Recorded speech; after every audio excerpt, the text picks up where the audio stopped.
সবাইকে জানাই লক্ষ্মী পুজোর অনেক অনেক শুভেচ্ছা। আজকের আমি লক্ষ্মী পুজো উপলক্ষে বানিয়েছি তিলের নাড়ু। তো চলো তিলের নাড়ুটা বানানো যাক। আটা 1.5 বাটি, নারকেল কোড়া 1 বাটি, সাদা তিল 1/2 বাটি, লবণ, এলাচ গুঁড়ো, চালের গুঁড়ো 1/2 বাটি, চিনি গুঁড়ো 1 বাটি, দুধ 1/2 বাটি, ঘি আর সাদা তেল নিয়ে নিয়েছি। এখন একটা পাত্রে নারকেল কোড়া 1 বাটি মতো নিয়ে নিচ্ছি আর দিয়ে দিচ্ছি চিনি গুঁড়ো 1 বাটি, দিয়ে একটু ভালোভাবে মাখিয়ে নিচ্ছি।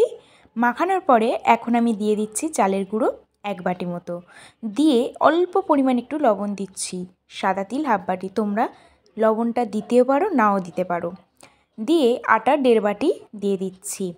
তো বন্ধুরা ভালোভাবে এখন এটাকে মাখিয়ে নিচ্ছি। তো সব কিছুকে ভালোভাবে মাখিয়ে নেওয়ার পরে এখন প্রথমে আমি এখানে দুধ দিয়ে দিলাম 4 চামচ মতো, দিয়ে আস্তে আস্তে এটাকে মাখাতে থাকবো। তো আস্তে আস্তে দুধ দেব যাতে না এটা একেবারেই খুব নরম হয়ে যায়। এটা কিন্তু খুব নরম করলেও চলবে না বা খুব শক্ত করলে চলবে, আমরা যাতে নাড়ু বানাতে পারি তেমনই তৈরি করে নেব। তো এটাকে ভালোভাবে মাখানোর পরে উপর থেকে দিয়ে দিলাম কয়েকটা এলাচ দিয়ে এটাকে ভালোভাবে মাখিয়ে নিয়েছি। এখন এটাকে 10 মিনিট মতো ঢাকা দিয়ে রেখে দেব। তো পাকা 10 মিনিট পর আমি ঢাকনাটা খুলে নিয়েছি। এখন আমি আবারও একটু ভালোভাবে মাখিয়ে নিয়েছি, নিয়ে হাতে আমি নিয়ে নিচ্ছি একটু ঘিটা আমি হাতে নিয়ে নিলাম, নিয়ে এখন ছোট ছোট নাড়ু বানাবো। তোমরা ঠিক এমনভাবেই কিন্তু নাড়ুর শেপটা দিয়ে নেবে। তোমরা চাইলে বড়ও করতে পারো, ছোটও করতে পারো। এদিকে আমি সাদা তেল কড়াইতে দিয়ে গরম করতে রেখে দিলাম, এদিকে নাড়ুগুলো ততক্ষণে ভালোভাবে বানিয়ে নিচ্ছি। তো আমার প্রায় নাড়ু বানানো হয়ে এসেছে। তো অনেকগুলোই নাড়ু বানিয়ে নিয়েছি। এখন আমি তেলে প্রথমে আমি একটা নাড়ু ছেড়েছিলাম যেটা লাল হয়ে গেছে, তোমরা দেখা পাচ্ছ।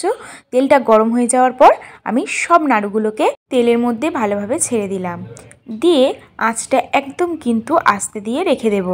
তো আস্তে আস্তে নাড়ুগুলো কিন্তু ফুলে যাচ্ছে। এদিকে কিন্তু আমার সব নাড়ুগুলো তৈরি। এখন আমি একটা পাত্রের মধ্যে তেল ছাড়ার জন্য রেখে দেব।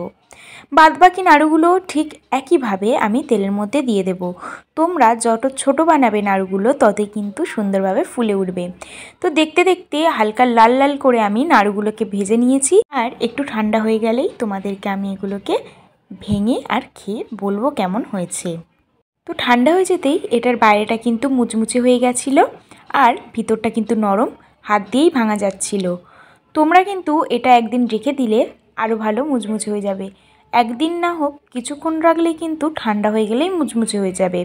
তেল থেকে নামানোর সঙ্গে সঙ্গে কিন্তু নরমই থাকবে। তো আজকের লক্ষ্মী পুজো উপলক্ষে এই তিলের নাড়ু কেমন লাগলো তোমরা অবশ্যই কমেন্ট করে জানিও। ভালো লাগলে অবশ্যই লাইক করে চ্যানেলটাকে সাবস্ক্রাইব করে দিও। তো সবাই ভালো থেকো, সুস্থ থেকো, নমস্কার।